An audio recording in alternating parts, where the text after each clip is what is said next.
Sahabat Uki, saya tidak tahu harus memulai dari mana perbincangan hari ini. Tetapi kira-kira saya ingin mengatakan seperti ini, bahwa mulai tahun ini sebaiknya stop umat Islam pergi umroh. Bukan hanya itu, mungkin haji juga kita stop, khususnya yang sudah berangkat untuk kedua atau ketiga kali. Lebih dari itu, pembangunan masjid sudah harus dipikirkan untuk mulai di stop juga. Kalau fenomena yang saya sampaikan ini benar, kita tahu bahwa beribadah itu menjadi tugas kita semua. Habdun minallah, habdun minannas. Tetapi menurut saya ada fenomena yang ironis, di mana kita selalu berpikir tentang sesuatu yang terbalik logikanya, mendahulukan yang sunnah dibanding yang wajib. Belum lagi apabila itu kita lakukan hanya untuk, bukan karena Allah, karena diri kita, mungkin nafsu kita. Satu contoh, umroh misalnya. Kita melihat bahwa tahun 2022 dalam catatan saya, yang berumroh itu sekitar 500.000 tahun 2022. Sebutlah umroh itu termurah mungkin 28 juta sampai dengan yang tertinggi mungkin sebutlah 59 juta. Kalau kita ambil tengah-tengahnya 45 juta. 45 juta kalau kita kalikan sebutlah 500.000 aja, itu bisa sampai 22 triliun. Begitu besar uang yang dipakai untuk berumroh. Tanda kutip sunnah. Apakah yang sunnah itu kita lakukan setelah memperhatikan yang wajib-wajib? Contoh misalnya, kita diwajibkan memperhatikan orang-orang miskin, keluarga kita, tetangga kita, atau di sekitar kita. Apa kita jamin misalnya keluarga kita, mungkin saudara, mungkin sepupu, atau tetangga, ambillah 40 rumah ke kiri, ke kanan, atau ke belakang. Apa kita sudah jamin bahwa mereka makan pada hari itu? Apakah kita jamin bahwa anak-anaknya tidak ada yang sakit dan tidak pergi ke dokter karena tidak ada uang? Atau anak-anaknya tidak pergi sekolah karena tidak ada uang untuk bersekolah? Itu wajib untuk kita berikan kepada mereka. Tetapi yang kita lihat adalah sekeluarga, selebriti misalnya, atau mungkin juga orang-orang biasa membawa keluarganya 5 sampai ada yang membawa 15 orang. 15 orang kali 45 juta. 500 juta. Itu sangat besar kalau kita berikan kepada mereka yang butuh makan, yang butuh perhatian. Mungkin mereka butuh kerja, tapi tidak ada modal. Kalau kita berikan 50 juta, 100 juta untuk mereka membuat UMKM misalnya, itu jauh lebih berarti daripada sekedar kita pergi ke umroh. Begitu banyak ustadz, kiai yang membuat travel umroh dengan menjual ayat-ayat Tuhan, kemudian mengajak orang berumroh berkali-kali atas nama agama, atas nama ingin mendekatkan diri dengan Tuhan, membersihkan jiwa, menyenangkan jiwa ketika berada di Mekah. Padahal dia tahu mereka yang umroh itu sudah berkali-kali. Dan mungkin juga dia tahu bahwa masih banyak orang di sekeliling kita yang membutuhkan dana yang besar itu. Kemudian hanya pergi berselfie dan menyenangkan cara kita beribadah. Seolah-olah kita sedang dekat dengan Tuhan, padahal kita sudah mengambil jarak dengannya dengan tidak memperhatikan umatnya, ciptaannya. Di sini saya berpikir bahwa kalau semua di antara kita tidak pergi umroh dalam 1 tahun, 20 triliun cukup untuk membantu begitu banyak orang. Dan apakah ketika kita tidak pergi umroh, ibadah kita, kedekatan kita kepada Tuhan menjauh? Belum tentu. Hal lain yang menurut saya juga menarik adalah ketika begitu banyak orang-orang yang kaya berlomba-lomba membangun masjid. Ada masjid yang mewah, atau mungkin masjid yang biasa. Dalam satu kompleks bisa 2 masjid. Hanya karena tidak mau jauh berjalan, atau mungkin karena keinginan lebih, ada organisasi yang dibuat, ada perkumpulan, mau punya masjid sendiri, akhirnya bikin masjid berdekatan. Belum lagi bunyinya yang bersahut-sahutan. Belum lagi kalau berbeda, satu sudah qomat, satu baru azan.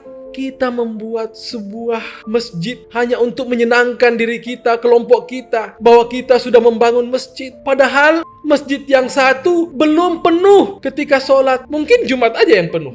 Tapi kalau hari biasa, 5 waktu, subuh, maghrib, kosong, 1 saf, ngapain bikin berdekat-dekatan masjid? Mending uang itu dikembalikan lagi kepada yang seperti yang saya sampaikan tadi. Manusianya, bukan ibadah, umroh, haji, atau membangun masjid yang begitu banyak. Manusianya, bagaimana dia mau pergi ke masjid kalau dia harus terpaksa mencari duit begitu keras? Ya wajar saja kalau kita mendengar ketika pengurus masjid menyebut berapa sumbangan, sangat sedikit. Karena yang butuh sumbangan adalah orangnya, bukan masjidnya. Yang lebih ironis lagi kalau masjid dibangun dengan begitu mewah. Sudah berdekat-dekatan, dibangun lagi masjid yang begitu besar. Dipakai lagi kubahnya dengan emas. Untuk apa kubah emas? Sementara di samping, di sekelilingnya begitu banyak yang miskin, yang rumahnya bocor, yang datang banjir, baru banjir kecil, hujan baru 1 hari sudah kemasukan air misalnya. Untuk apa membangun masjid dengan mewah seperti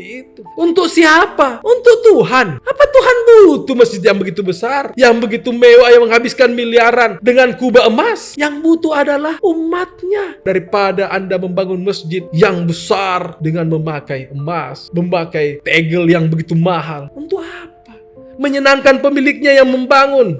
Mungkin kita perlu introspeksi diri. Bukan itu mungkin yang Allah suka. Demikian juga dengan haji.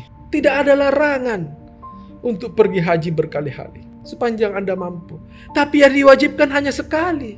Kalau Anda pergi haji 2-3 kali dengan alasan akan lebih dekat kepada Tuhan, sepanjang pemahaman saya, Tuhan tidak pernah mengatakan, datanglah berkali-kali, datang berhaji dan itu akan mendekatkan diri Anda dengan Tuhan.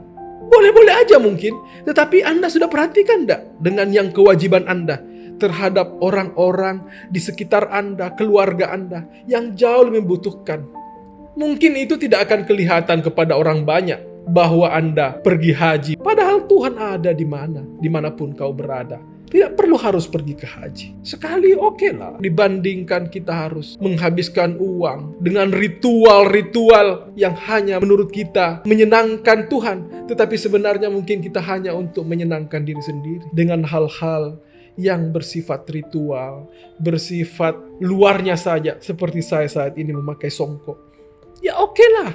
Tetapi itu bukan hakikatnya.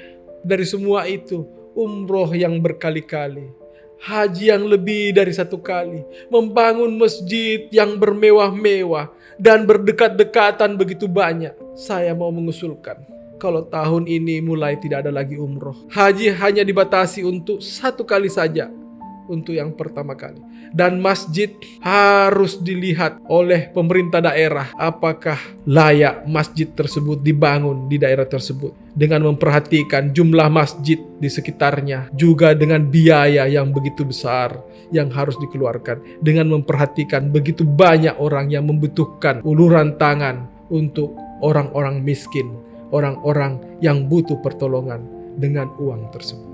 Sahabat Uki, banyak orang yang tidak pergi umroh, tapi sesungguhnya dia sudah berumroh. Banyak orang yang tidak berhaji, tetapi dia sudah haji sebenarnya. Siapa mereka?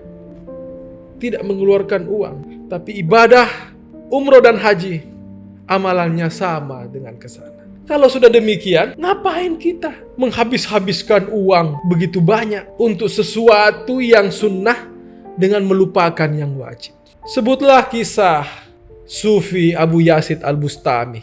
Beliau merupakan sufi besar abad ke-3 Hijriah yang lahir di kota Bastam, Iran. Beliau mendapat julukan Akbar Masyayikh dan Sultan Al-Arifin dari para sufi yang lain yang pernah berguru pada beliau. Ini karena pengakuan atas kedalaman ilmu makrifat beliau. Ada riwayat bagaimana Abu Yazid ketika mau berhaji menuju ke Mekah, dia bertemu dengan seorang kakek tunanetra. Kakek tersebut bertanya kepada dia, "Kau hendak kemana, Yazid? Dan bekal apa yang kau siapkan?" Tentu Abu Yazid mengatakan bahwa saya ingin berhaji dan saya membawa uang 200 dirham perak. Kakek itu mengatakan bahwa, "Berikan bekalmu kepadaku, bertawaflah 7 kali mengelilingiku. Jika Ka'bah adalah rumah Tuhan, maka dalam hatiku Tuhan juga bersemayam." Abu Yazid menyerahkan uang tersebut kepada sang kakek dan mengikuti perintahnya untuk mengelilingi sang kakek sebanyak 7 kali.